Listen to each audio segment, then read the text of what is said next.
All right, welcome. We're going to dive into the core principles of resistance exercise. And if you're a future therapist, listen up because this is the bedrock, the clinical foundation for helping your patients get stronger both safely and effectively. So let's just jump right in with a scenario you're going to see all the time. Your patient is weak, they have impaired muscle performance. Now what? What's your plan? Where do you even start? Well, before we can even think about building that plan, we've got to make sure we're all speaking the same language. It's so important that we're on the same page with the key terms. So let's get our definitions straight right now. Okay, first up, muscle performance. This is the big picture, right? This is our goal for the patient. You can just think of it as a muscle's ability to do work. And if you want to get technical, in physics terms, that's just force times distance. But here's the thing, performance isn't just one single concept. We have to break it down into three key parts. First, you've got strength. That's the raw, maximum force a muscle can kick out. Then there's power, which is all about speed, how fast you can generate that force. Think about jumping. And finally, we have endurance, which is just the ability to keep those muscle contractions going over a period of time. So, the big question is, how do we actually improve all these things? Well, our number one tool in the toolbox is resistance exercise. And really, all that means is any exercise where a muscle has to work against some kind of outside force. Could be your hand as the therapist, a simple resistance band, or a heavy dumbbell. It doesn't matter. This is how we create that challenge the muscle needs to adapt and change. All right, now let's get into the really important stuff, the rules of the game. These are the non-negotiable principles that dictate how a muscle adapts to the stress we put on it. You need to know these inside and out because they're going to guide every single program you ever design. First up, and honestly the most important one of all, is the overload principle. This is the absolute cornerstone of everything we do in strength training. The idea here is actually really simple, but it is so critical. If you want a muscle to get stronger, the load you give it has to be more than what it's already used to. You've got to push it past its comfort zone. It's really that simple. No challenge, no change. Okay, next we have the SAID principle. And this one is all about guiding how you choose your exercises. It's a game changer. So SAID is an acronym. It stands for Specific Adaptations to Imposed Demands.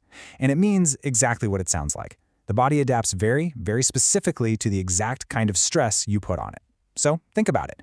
If your patient's goal is to lift heavy boxes at work, having them train with tiny weights for tons of reps, well, it's just not going to cut it, right? The demand you create in the clinic has to match the goal you're trying to achieve. And the last of our big three principles is the reversibility principle. You've probably heard this one before. It's the classic use it or lose it concept. And it's no joke. Detraining, which is just a fancy word for losing those gains, starts happening fast. We're talking within a week or two after someone stops exercising. And this, right here, is why educating your patient is so incredibly important. Getting them strong is only half the job.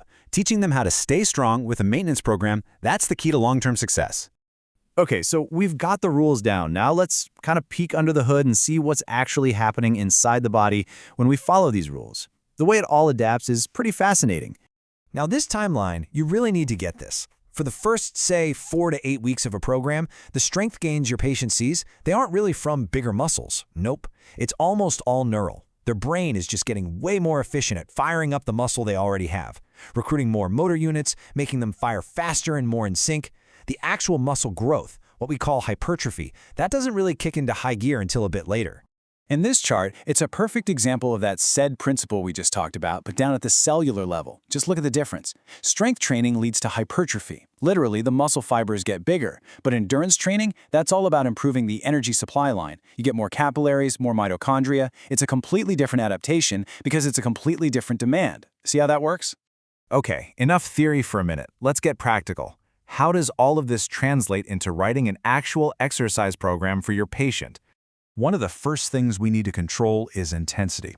And to do that, we use a concept called the repetition maximum, or RM for short. It's pretty straightforward. A 1 rep max, or 1 RM, is the absolute heaviest weight you can lift just one time. A 10 rep max is the heaviest you can lift for exactly 10 reps before you fail. So for someone who is healthy but, just starting out, this 40 to 70% range is a great place to begin. We'd calculate that as a percentage of their 1 rep max. It's generally the sweet spot. It's enough to trigger that overload principle and create change, but it's not so heavy that it becomes unsafe. I want you to think of all these variables, intensity, volume, frequency, rest, and even speed, as the dosage you're prescribing, just like a doctor with medicine. As the therapist, it's your job to tweak these things, to manipulate the load, the reps and sets, how often they train, all to create the perfect stimulus for that individual. This is how we apply progressive overload in a controlled, smart, and therapeutic way to get our patients to their goals. All right, last but definitely not least, let's talk about some key clinical considerations. This is the stuff that keeps your patients safe and makes sure your program actually works. Honestly, this is what separates a pretty good plan from a truly great one. Look, patient safety is number one, always. You have to develop a really sharp clinical eye for these things. You've got to watch for the Valsalva maneuver. That's when someone holds their breath while straining. It can spike their blood pressure, which is not good. You also have to look for substitute motions, when they start cheating and using other muscles to get the weight up. That just makes the exercise less effective. And of course, you're always on the lookout for signs of overtraining. Your job is to be their guide, to push them, but to do it safely.